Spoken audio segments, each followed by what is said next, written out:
back in the day, I always loved art.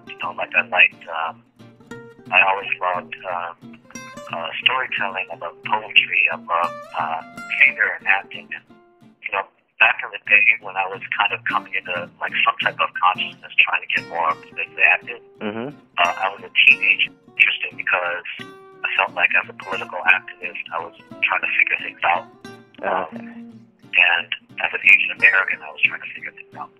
As a Vietnamese person in the hood, like I think that I learned some things, but some things I didn't learn, about what it meant to be Asian American and what our legacy of activism is. I didn't really learn that till later. And then at the same time, I loved art, theater, poetry.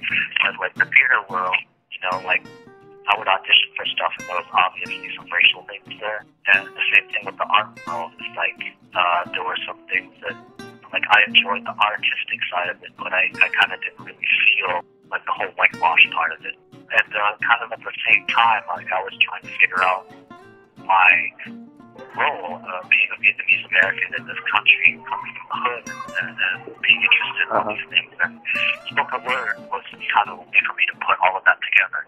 Like take the things that I felt like were strong in theater, and art, and activism, and then adding my own stuff that I thought was missing.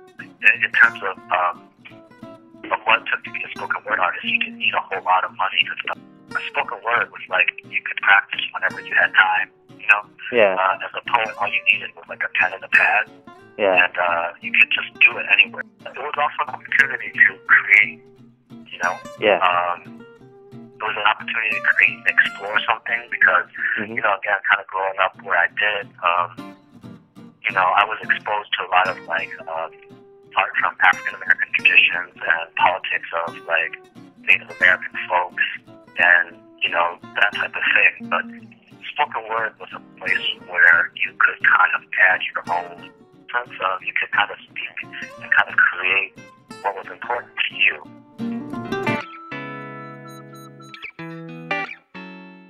My father was in the Southern Vietnamese Army. Oh, okay. And he was a soldier,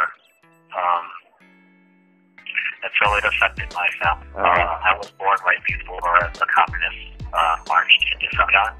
Like I was born 3 months before that happened. And so when we were waiting for the plane to take us to America, the airport, Tan Son Nhut, was being bombed like all night long because to try to prevent us from escaping. And I'm too young to remember this, but my older siblings and my parents remember like holding me in a bomb shelter with all these other Vietnamese people, all night, and the bombs just shaking the bomb shelter as we were waiting to try to escape. And my family fled because my father was in the military, so we were kind of afraid of being persecuted. So we came to America in 1975, and we're a little bit different in that my father wasn't like a high-ranking official. You know what I'm saying? Yeah. He was a soldier, but he wasn't like a like a big-time shot caller. Yeah. That makes sense. Yeah. So we didn't come to this country with a lot of money, and we didn't come with a lot of influence. And so we kind of settled in, the hood, basically, in Minnesota, and we never left. I do feel like when people think about Vietnamese people, that's kind of what they expect from us. I think that with every group of color, including Vietnamese people have expectations about, or they even like can only really hear one story coming from our community, and it's one of those things where obviously being Vietnamese is very important to me. But I also think that what that means is really up to me and other Vietnamese Americans to decide.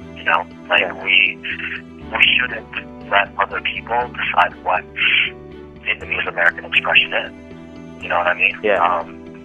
Because I think that we should talk about the refugee experience,